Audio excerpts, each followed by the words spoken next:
of my subscribers in my newsletter. Sabi niya, Jomar, what books do you recommend? Because apparently he's heard me talk about the virtues of the saints. And I don't know if you noticed, no, if you go to any organization, including normal church organizations, they do not mention virtues. They do not mention saints, which is really, really sad. Parang nakalimutan na ng simbahan ang santo. Ang nauuso na lang yung mga pop culture na novels, pop culture novels like, yung Magician sa UK. Yun ang mga usapan, saka yung usong Netflix na shows. So yung Lives of Saints hindi na napansin. Sayang, because we can learn a lot from the saints.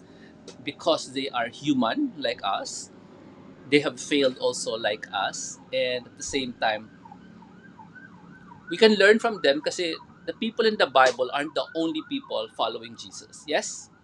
Lalo na yung mga recent saints like sila Kowalska, 20th century saint, 19 something, namatay siya around 1930. And the one before that, kapanahon ni Jose Rizal, Saint Teresa of Lisieux. They're very modern, very recent, so maybe we can learn something from them. Anyway, backtrack lang, how did I discover the saints? When I noticed that pag nakikinig akong homily, there's hardly any mention of saints. Pag nagbabasa ako ng libro, even Catholic books, there are hardly any mentions of saints. But if you go backtrack into the history, ang dami-daming libro na ginawa ang mga santo, sometimes volumes of books. I saw the Don Bosco, 25 800-page volumes of the writings of Don Bosco. And it's not publicly available in books, pero nasa internet siya. And sayang talaga yung lessons nila because they were not the original disciples of Jesus, but they're closer to us and they did follow the church teaching and Jesus teaching. Let's proceed na. Yes? I don't really want to spend the time convincing you na you should follow the saints and copy their virtues. A chat lang, in case you want to have fun, how many virtues do you actually know aside from patience? Okay? Okay. Aside from patience, do you know of any other virtues? All right.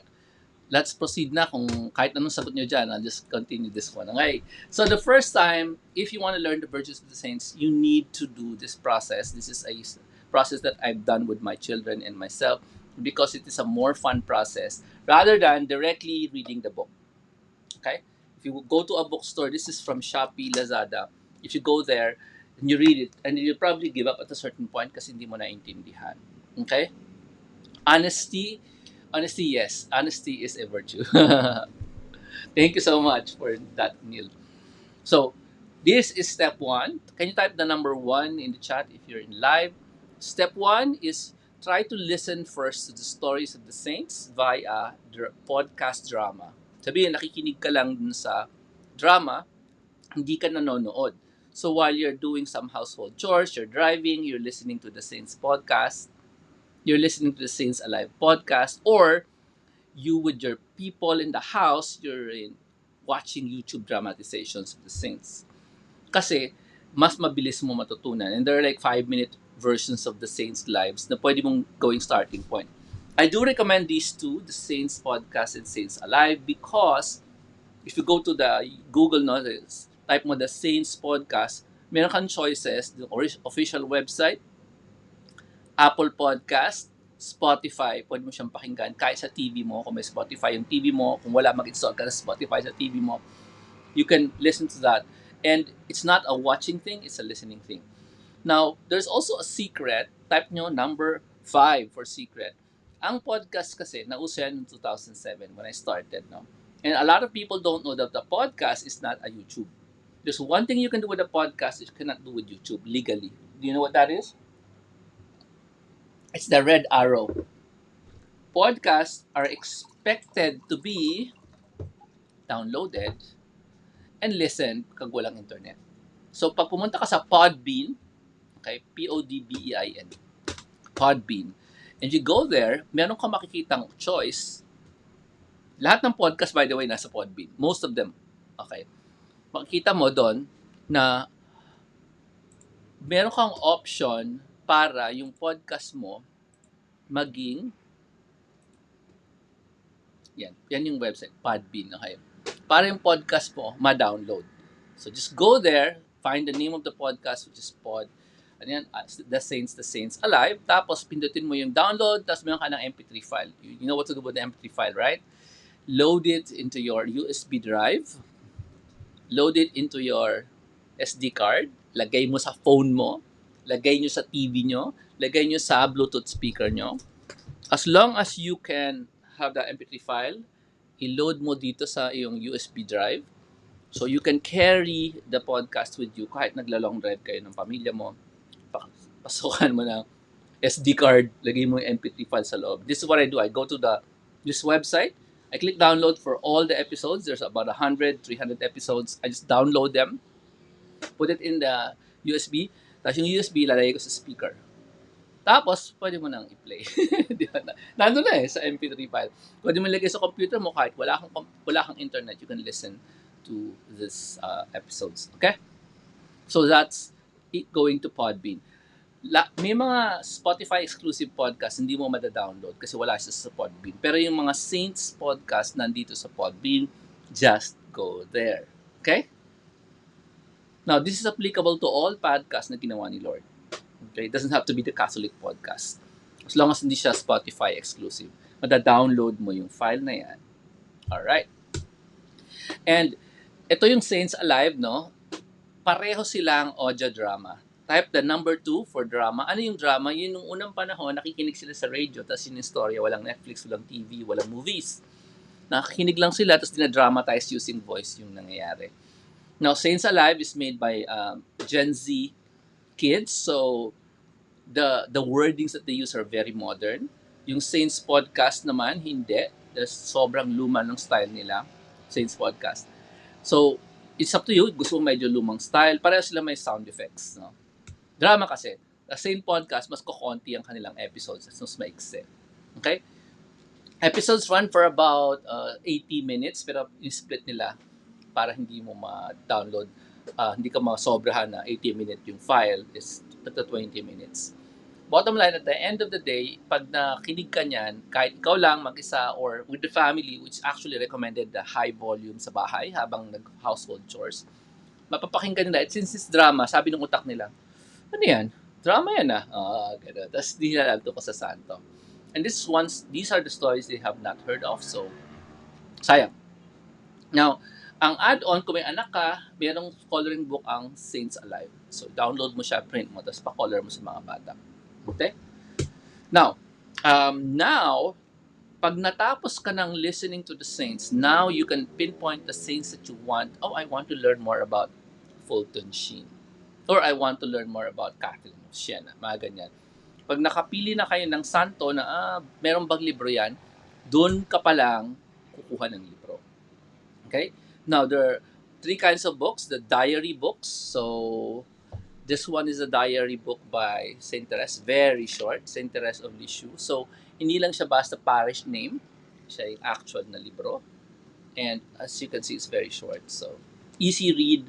And I do recommend na mag-hoard ka ng yellow markers.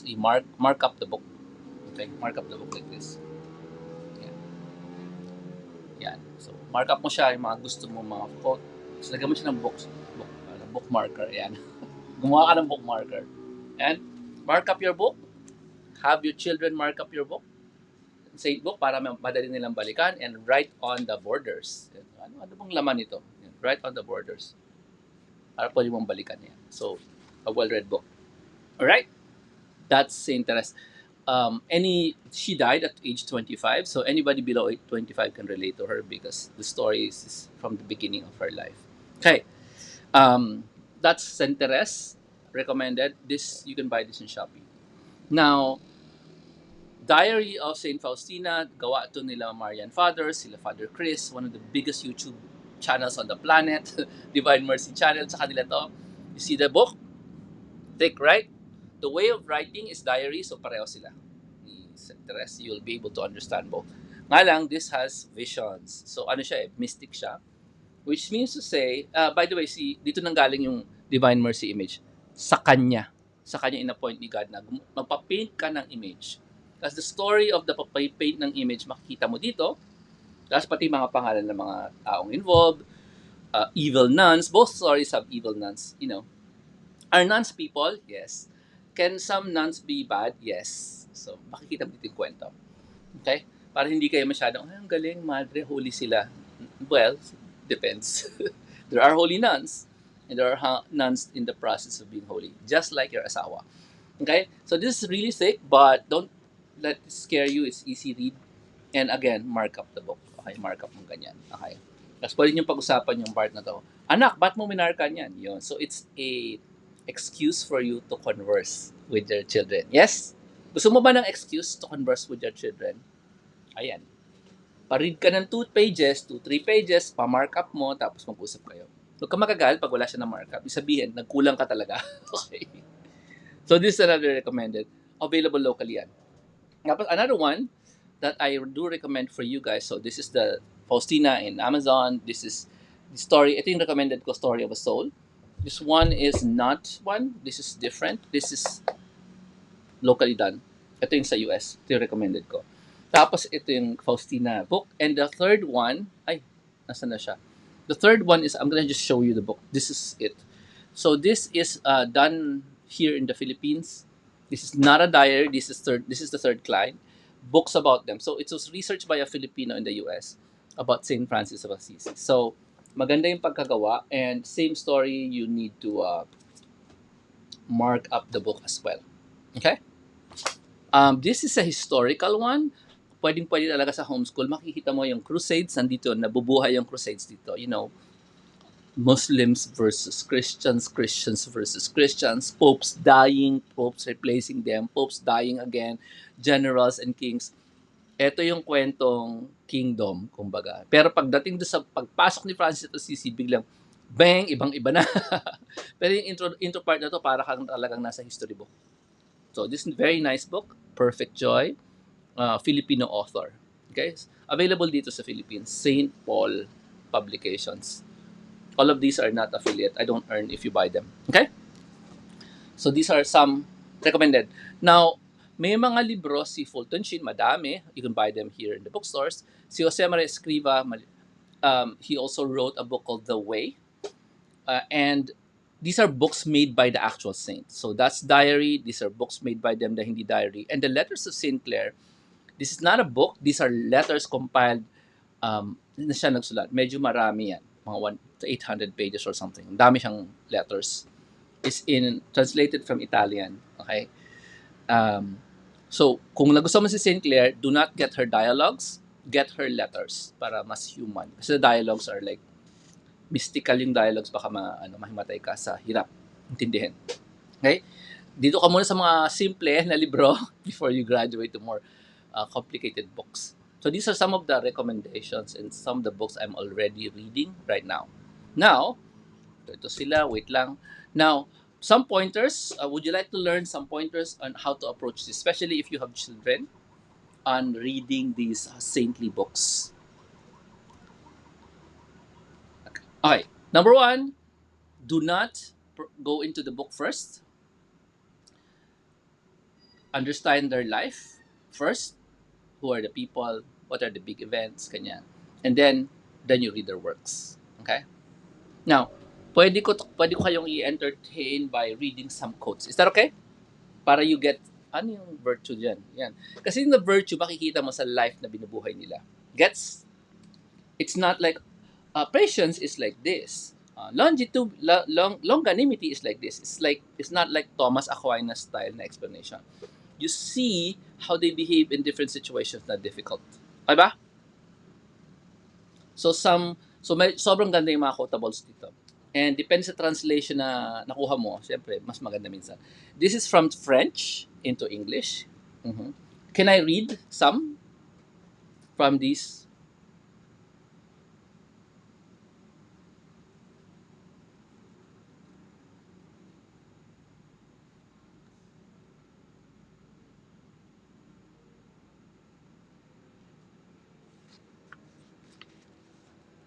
Type nyo nga 1 if yes. 2 pag Ayaw nyo. Just move on to the next one. Move on to the next topic. Okay?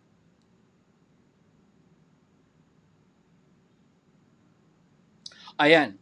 So, here's the context. Sa office or sa work, ang dami mong good ideas and people keep stealing your good ideas. Yes? So, you feel bad. Bakit niya kinukuha yung credit? Idea ko yun ah. Listen to what Saint Therese says about the Holy Spirit. So, this Holy Spirit is free to make use of me to transmit a worthwhile thought to someone else. And I have no right to consider that such a thought belongs exclusively to me. Naintindihan niyo ba? Ulitin ko. Kaya binasa mo yung whole thing eh. Binigyan ko lang kayo ng quote. The Holy Spirit is free to use me to tell someone a worthwhile thought. I have no right to consider such a thought belongs exclusively to me. Anong context? Nagbibigay siya ng idea sa convent. The sisters, narinig siya, so sinabi dun sa leader, let's say si Mother Superior, wait, maybe we should do this, maybe. Sabi ni Mother Superior, very good idea. Pero, kaya na nanggaling ang idea? Kay Teres. So normally you would think na, ay, sama naman ng mga sisters na yun. Idea niya yun eh, they took the credit. And this is the attitude. This is the attitude Saint Therese is saying that I have no right to consider that such a thought belongs exclusively to me. Yan. Anong virtue yan? Mga kapatid, humility yan, humility. Okay? Now, hindi ko na dinefine. It's situational. Gets? The humility, you see it in the situation. And it's a real person with a diary. Okay? By the way, if you ever go to France, no, you see painting this picture on the wall in Saint Teresa's room. Binlow up nila kasi laki ng tao. Ito picture na to. Okay? So this is an actual person. Okay? Maganda dito, alam mo kung bakit? Nag-pilgrimage siya to Rome. So parang meron kang part dito. Uy, nagpi-pilgrimage sila. Parang kwento ng pilgrimage. Okay?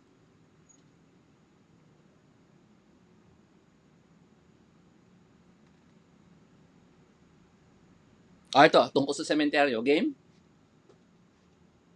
Nasa ano siya? Nasa Italy siya sa Milan.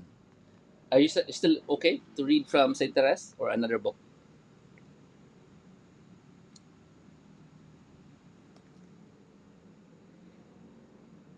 We visited the Cathedral of White Marble, which has enough statues to populate a town. That's the Duomo, the massive cathedral in Milan, katapat ng Galleria, which is like the first mall in the world. Tapos sabi niya, the cemetery fascinated us. Its whole vast area is covered with statues dotted about in an attractively casual manner, etc. etc. So, ang hinighlight ko dito, na-fascinate siya ng sementeryo. Na sa dami ng kakilala ko nagpunta na sa Holy Land, wala nagsabi nun. Ito nagpunta siya sa Milan. Okay, let's move on from this book to the next book. Okay? Now, this is the Diary of Saint Faustina. I'm going to read one quote and then we can move on. Okay? So, since events ito sa buhay niya, the story are live mo makikita how she thinks pag nakaka-experience siya ng stress sa buhay. Okay.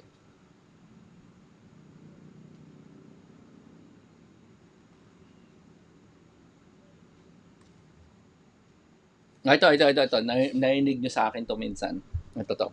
Mabilis na to. This is from St. Faustina notebook number 1. 349. I joined my suffering to the sufferings of Jesus and offered it for sinners. At 4 o'clock, when I came for adoration, I saw one of our wards offending God greatly by sins of impure thoughts. I also saw a certain person who was the cause of that sin. My soul was pierced with fear, and I asked God for the sake of Jesus' pain to snatch her from this terrible misery. So she saw two people. One was committing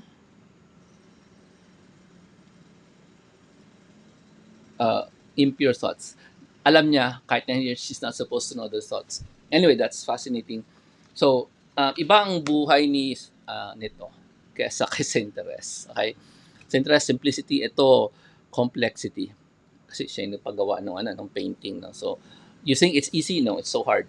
Kasi, of course, a lot of people are against her as well. So, that's Saint Faustina, mystic. And Perfect Joy, Saint Francis of Assisi. Okay.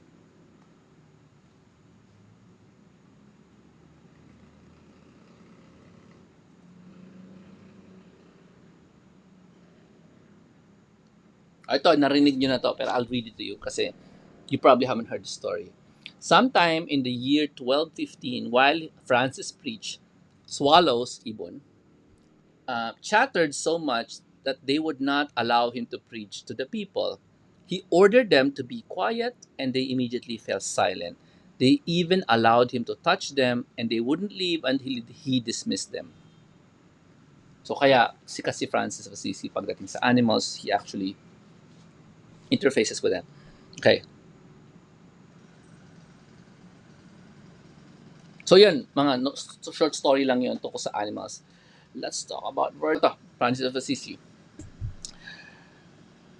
Francis was in prison. Okay, he was together with his fellow citizens. Francis was captured and ended in a prison in Perugia. Yet, because of his noble manners, he was imprisoned with the knights. While his fellow prisoners were consumed with sorrow and self pity, he kept a cheerful disposition. One of them rebuked him for as insane for being cheerful in prison.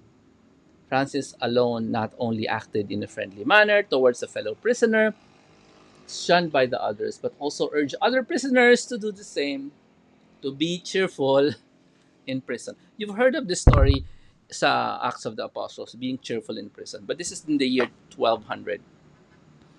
And he's doing it. He's doing how to be cheerful in prison. Okay, let's move on. Let me continue with my pointers. I didn't specifically highlight specific virtues kasi basahin nyo na lang yung kwento mas madali. Okay? Now, some warnings, some books were made to earn money only.